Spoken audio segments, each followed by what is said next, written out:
My name is Scott Mitchell. I work here at the Silver River Museum. And before I introduce our speaker, I do have to tell you, unfortunately, Mrs. Fears could not be here this evening. She had some issues that she had to take care of in Daytona. We are going to reschedule her, and she was sorry that she could not come. We did not want to cancel the evening because we had put the word out in the newspaper, and we knew that there was no way that we could get everyone in touch to tell them that we'd canceled the evening. So we brought in our emergency backup speaker, who I will introduce in just a second. Before we get to that, I'd like to let you all know that the museum is a school board, Marion County School Board program. And during the week, Monday through Friday, we see 4th and 5th grade students here. Pretty much every day that classes are in session. And the 4th graders learn Florida history and the 5th graders learn science. We have our superintendent of schools. I'd like to recognize Dr. Mayer. Sorry, Dr. Mayer, but I thought I would recognize the boss there. In the museum, if you want to come back out or bring friends or family, it's open on Saturday and Sunday, and it's open to the public. The park ranger volunteers open it up on the weekends for us. What's the cost for the weekends? It is $2 to get in per person. Plus the park fee. Plus the park fee. A lot of people come to the park, they don't go to the museum, so they're separate charges. Okay. Anyway, our speaker tonight, who just learned about a day ago that she was going to be our speaker, is Mrs. Keishana Clemons, and she is one of our own teachers from Marion County Schools. She is a middle school social studies teacher at Osceola Middle School. She has her degree in history from Florida A&M University. She's been with our district for 3 years, and before that, she worked up in Tallahassee for about a year or so. So she's an experienced teacher, and she teaches history as part of the social studies curriculum on a regular basis. So I'm going to turn it over to you, and you can take it away. There'll be time for questions and answers afterwards. And thank you for being here. You're welcome. Let me know when you're ready to turn the lights off. Okay. Well, first I want to just say thank you for allowing me to be here. Because I am a middle school teacher, one thing I don't do is sit down. So I'm going to be walking around a whole lot. And it's primarily it's like an engagement strategy. The more I move, the more I'm engaged, the more you're engaged, the more you focus. And so I'm just going to keep doing this. You'll see me going back and forth. I can't sit because that's not how I teach. I don't even teach like that at all, ever. Of course, that gives my students a big problem because it's just like, my students is always doing this.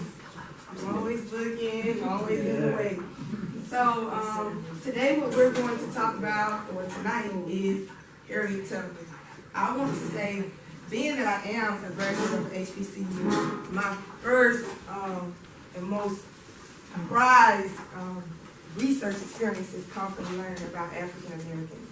And it's not just because I'm African American, I just love African American history. I wish that I had enough time to like really delve into it and give you like this awe-inspiring presentation. But like you said, I found out on Tuesday, so I had to get on it and bring together some good stuff for you. But once again, I am pleased to be here.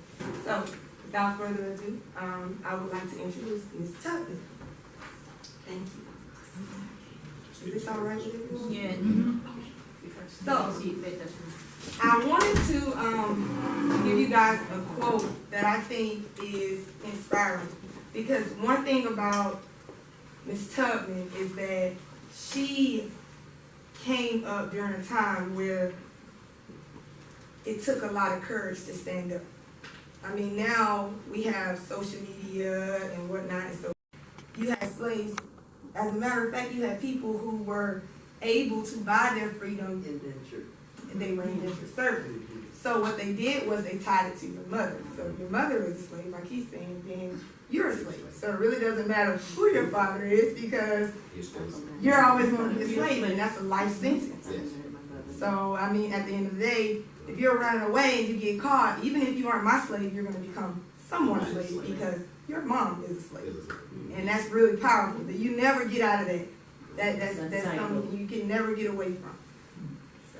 I was surprised at a book I was reading recently at how expensive, what a big investment some of the slaves, I mean, some slaves were like the price of a house, is my Yes. understanding, that's pretty amazing. Speaking of which, you could put a deposit on a slave, Really. and you can make payments on them. There was a story about a woman, I don't know if you guys have ever, it seems like you would know about the work, after the Civil War was over and during Reconstruction era, they would send people down to talk with the ex-slaves, the ones that were still alive. And one woman told a story about being eventually bought because payments were being made on her because that's how expensive she was. And a lot What of, made her expensive? because she was a woman and she could breathe and she could do I mean, women were worth a lot, young girls were worth a lot. So After all, slaves were sold. Slave was valuable. they were very valuable, It's interesting. and they were actually traded on Wall Street. They were traded on Wall Street? They were traded on Wall Street? One of the first commodities.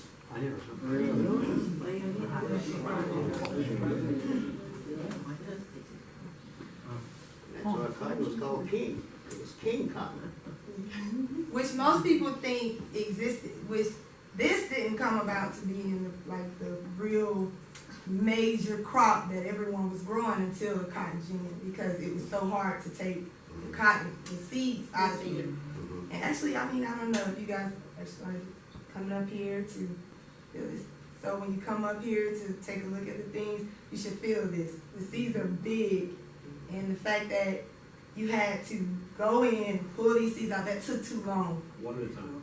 So with the machine, it made it faster, which means now everyone wants a cotton plantation so that they can grow this and become rich or wealthy faster.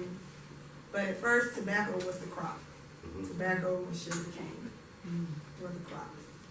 Which is interesting because I know most people say a slave would be highly upset and sad if they knew they were being sold downriver to places like Mississippi and Louisiana, where sugar cane was very, very, very, very popular, but it was back-breaking work.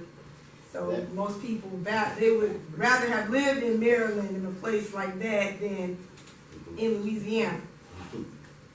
And they had to, on some of the plantations, if you can feel that cotton, they were required to pick 300 pounds per day.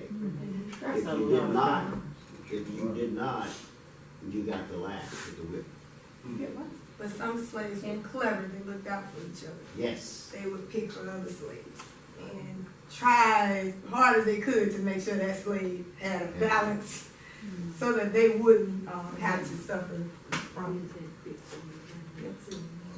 Interesting. Well, I have a